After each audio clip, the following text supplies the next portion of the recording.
Baiklah, di sini saya akan membahas materi mengenai barisan bagian dan kelanjutan dari teorema Bolzano, yang dimana saya akan membahas mengenai teorema 3.4.9. Teorema ini di sini dikatakan bahwa diberikan barisan bilangan real terbatas X sama dengan Xn dan diberikan X elemen bilangan real yang mempunyai sifat bahwa setiap barisan bagian dari X konvergen ke X, maka barisan X konvergen ke X. Nah, di sini kita akan mencari pembuktian dari teorema 3.4.9. Nah, dari teorema 3.4.9, di sini dia mengatakan bahwa dia mempunyai sifat bahwa setiap barisan bilangan bagian dari X itu dia konvergen ke X.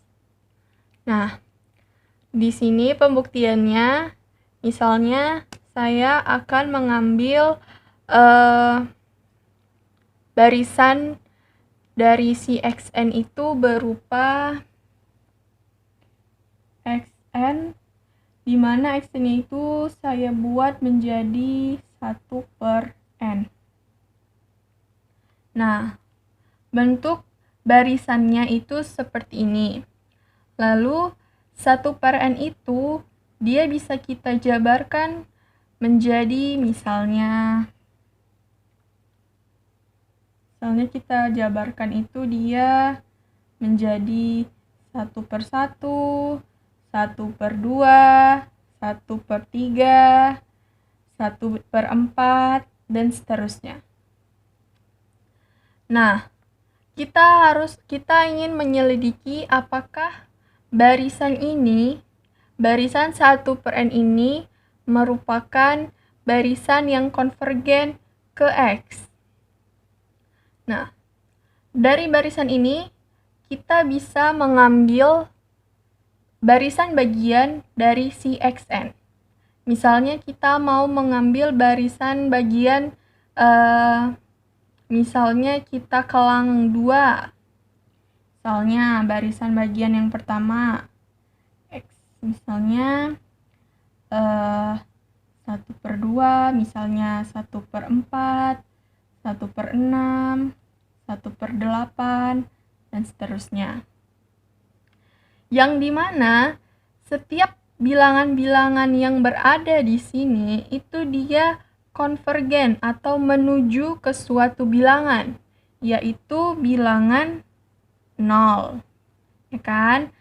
Lalu kita ambil lagi barisan bagian dari si 1/n. Misalnya kita buat yang lainnya itu misalnya 1/3, 1/6, 1/9, dan lain-lain. Nah, sama seperti barisan bagian yang di atas, barisan bagian yang ini juga merupakan barisan bagian yang menuju ke suatu bilangan, yaitu 0 juga. Nah, dari barisan bagian ini, itu kita bisa beranjak kembali dengan teorema 3.4.9, yang dimana di sini dibilangnya tadi setiap barisan bagian dari X. Nah, ini ya kan, setiap barisan bagian dari X, berarti yang ini dan yang ini. Dia X itu konvergen ke X. Nah, di sini 1/2, 1/4, 1/6, 1/8, dan seterusnya. Dia merupakan bagian barisan yang konvergen ke 0. Lalu di sini juga 1/3, 1/6, 1/9. Dia juga merupakan barisan bagian yang konvergen ke 0. Berarti sifat pada teorema 3.4.9 tadi itu sudah terpenuhi pada pembuktian barisan 1/n, ya kan? Maka dari penjelasan ini kita bisa katakan bahwa barisan xn sama dengan 1/n merupakan barisan yang konvergen ke X sama dengan 0. Maka terbukti bahwa pembuktian ini adalah pembuktian dari teorema 3.4.9. Nah, ada juga barisan bilangan yang dia tidak memenuhi dari teorema 3.4.9. Misalnya di sini saya menulis barisannya itu berupa xn sama dengan 0, 2, 0, 2, dan seterusnya. Yang dimana kita bisa mengambil barisan bagian dari xn ini berupa, misalnya kita bisa ambil 0, 0, 0, 0, dan seterusnya. Yang dimana barisan ini menuju kepada suatu nilai yaitu 0. Lalu barisan bagian yang kedua bisa kita tulis seperti misalnya 2, 2, 2, 2, dan seterusnya. Bilangan ini juga menuju suatu bilangan yaitu bilangan 2.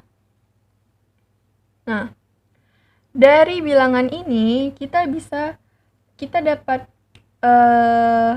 mengetahui bahwa barisan bagian pada bilangan yang pertama itu menuju kepada suatu titik yaitu 0, atau barisan bagian yang pertama itu dia konvergen ke 0. Lalu barisan bagian yang kedua dia konvergen ke 2, ya kan? Berarti kita balik lagi kepada teorema 3.4.9 yang mengatakan sifatnya itu dia setiap. Nah, kita lingkar ya. Setiap. Kalau setiap berarti dia untuk semua, ya kan?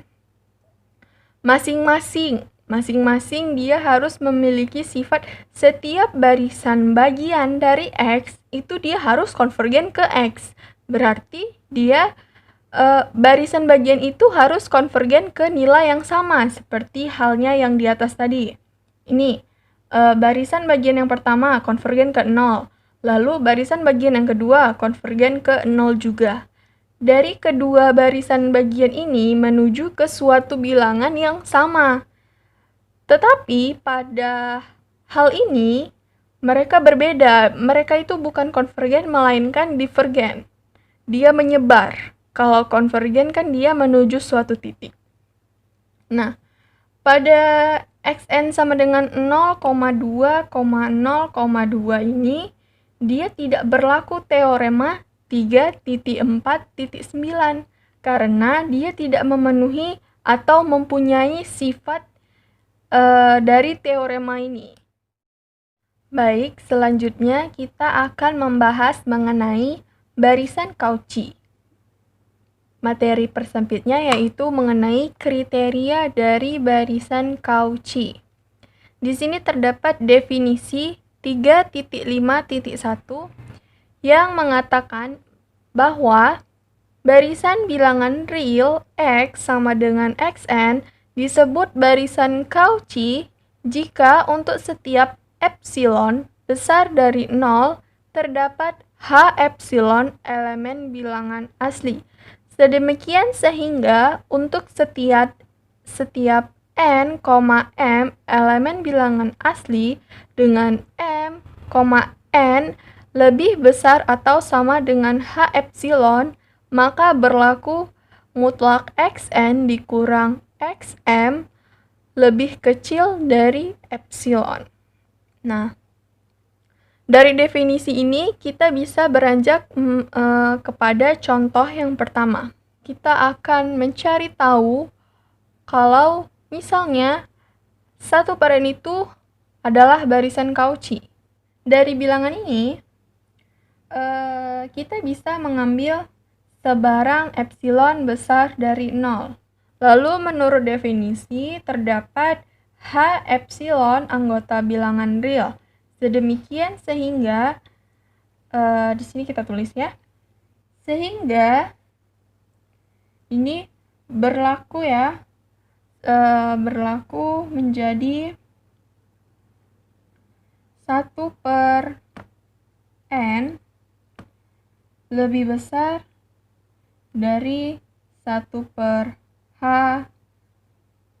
epsilon, lebih kecil dari epsilon per 2. Atau ini bisa kita sederhanakan, kita bisa buat 1/h epsilon itu dia lebih besar atau sama dengan dari 1/n. Sama ya maksudnya.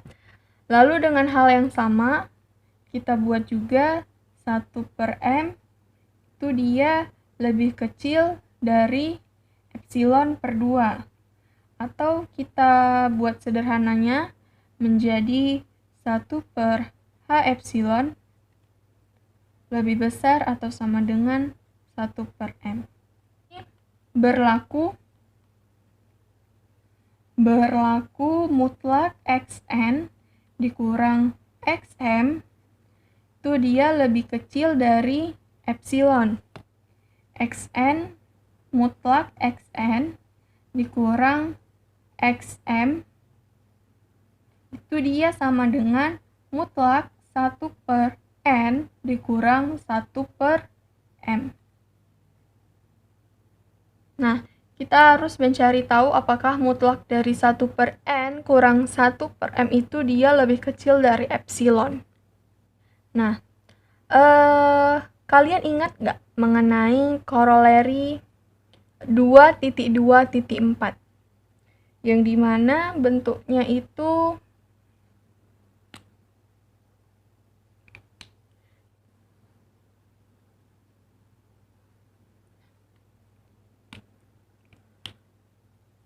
sama seperti hal di sini. Bentuk seperti ini bisa kita ubah sesuai dengan koroleri 2.2.4. Dimana ini kita bisa ubah menjadi mutlak, ini jadinya lebih kecil ya, lebih kecil, lebih besar sama dengan. Di sini kita bisa buat menjadi mutlak 1/n ditambah mutlak 1/n. Ya. Nah, ini dia berdasarkan tadi koroleri 2.2.4. Lalu, selanjutnya, mutlak 1/n itu bisa kita ubah sesuai dengan yang ini tadi. Kita bisa ubah menjadi bentuk ini ya, 1/h epsilon ditambah 1/h epsilon. 1/h epsilon itu kita bisa ubah lagi menjadi bentuk seperti ini. Ini dia tandanya menjadi lebih besar seperti ini ya. Ini dia menjadi epsilon per 2 ditambah epsilon per 2. Nah, kita sederhanakan lagi menjadi epsilon. Cantik. Ini di sini kita tulis ulang, xn kurang xm lebih kecil dari epsilon.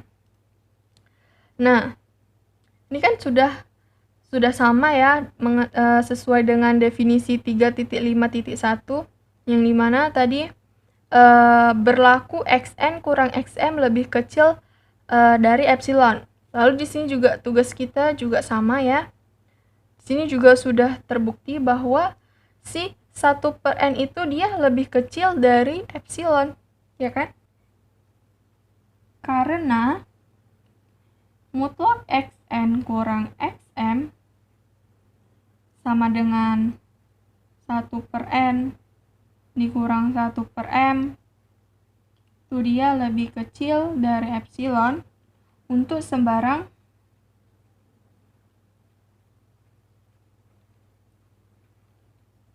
epsilon lebih besar dari 0, maka terbukti bahwa X sama dengan Xn sama dengan 1/n, ya kan? 1/n itu merupakan barisan Cauchy. Barisan Cauchy. Nah, di sini kita akan mencari tahu kenapa Xn sama dengan 1 tambah minus 1 pangkat n itu dia bukan barisan dari Cauchy, ya kan? Berbeda dengan barisan yang sebelumnya yang termasuk barisan Cauchy. Nah, di sini kita bisa mengambil pemisalan bahwa ini kita bisa ambil misalnya kita tulis jika kita perumpamakan n itu adalah bilangan genap, ya. Misalkan kita tulis di sini jika n adalah bilangan genap, maka kita mendapatkan suatu epsilon yang dimana itu dia berupa epsilon 0 sama dengan 2. Nah, perlu kalian tahu bahwa dari definisi 3.5.1 ini dia terdapat negasi. Nah, perbedaannya terdapat pada di sini. Kalau di sini dia n, m lebih besar dari h epsilon, maka di negasinya itu dia n-nya itu lebih besar dari h, dan juga m-nya itu lebih besar dari h. Tidak terdapat tanda sama dengan pada negasi ini. Sehingga pada akhirnya dalam negasi itu dia tidak berbentuk seperti ini, dia tidak berbentuk lebih kecil dari epsilon, tapi dia menjadi mutlak xn dikurang xm itu dia menjadi lebih besar sama dengan epsilon 0. Nah, balik kepada contoh di sini tadi, ini bukan merupakan barisan Cauchy, berarti kita harus merujuk kepada ini ya, kepada negasi dari definisinya tadi. Nah, di sini tadi dibilangnya jika n adalah bilangan genap, yang dimana epsilonnya itu sama dengan 2, ya. Nah, di sini maka di sini dapat kita masukkan misalnya kalau misalkan n-nya bilangan 2, itu kita bisa mendapatkan xn-nya itu sama dengan 2. Misalkan n-nya itu kita ganti, misalnya n-nya itu kita ganti misalnya n-nya itu sama dengan 2, berarti minus 1 pangkat 2 kan 1 tambah 1 kan sama dengan 2, ya kan? Nah, makanya di sini dibilangnya xn-nya sama dengan 2. Lalu misalnya kita ambil lagi sebagai xm-nya, ya kan? Di sini kan dia harus ada xm. Di mana xm ya, di mana m-nya itu bisa kita buat menjadi n tambah 1. Dia bilangan ganjilnya gitu ya. Misalnya n-nya itu bilangan genap, berarti yang m-nya itu berarti bilangan ganjilnya. Misalnya n-nya tadi 2, ya kan? 2 tambah 1 kan 3, berarti di sini pangkatnya itu menjadi 3, maka xm-nya itu berubah menjadi 0, ya kan? Atau di sini kita bisa buat x n tambah 1 sama dengan 0. Ini sama, ya. Nah, dari sini jika kita mengambil epsilon sama dengan 2, maka untuk setiap H nantinya itu pasti kita bisa memilih bilangan genap, ya kan? Ya, kita bisa pilih bilangan genap, ya kan? Yang dia memenuhi dari nilai si epsilon 0 tadi. Maka dari sini kita bisa beranjak kepada ini tadi. N lebih besar dari H dan M lebih besar dari H. Kan? Tadi kan dia bilangan genap, berarti kita memakai si N, kan? Maka terdapat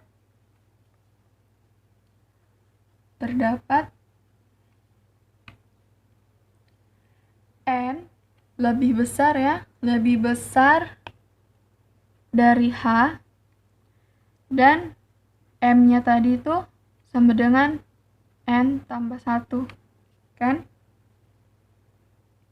Nah, dari sini kita bisa langsung beranjak kepada ini tadi, kan? Mutlak Xn dikurang Xm itu sama dengan jadinya X N kurang X M nya itu kita ganti tadi menjadi ini ya, N tambah 1. Itu tadi kan kita memilih bilangan genap ya, berarti dia itu sama dengan epsilon 0 sama dengan 2. Nah, dari sini kita bisa mengetahui bahwa ini berbeda dengan definisi dari 3.5.1 yang seharusnya ya. Di sini kan dia harus lebih kecil dari epsilon, sedangkan di sini dia sama dengan. Berarti dia tidak memenuhi dari definisi kriteria Cauchy tadi. Maka terbukti bahwa Xn sama dengan 1 ditambah minus 1 pangkat N itu bukan merupakan barisan Cauchy. Barisan Cauchy.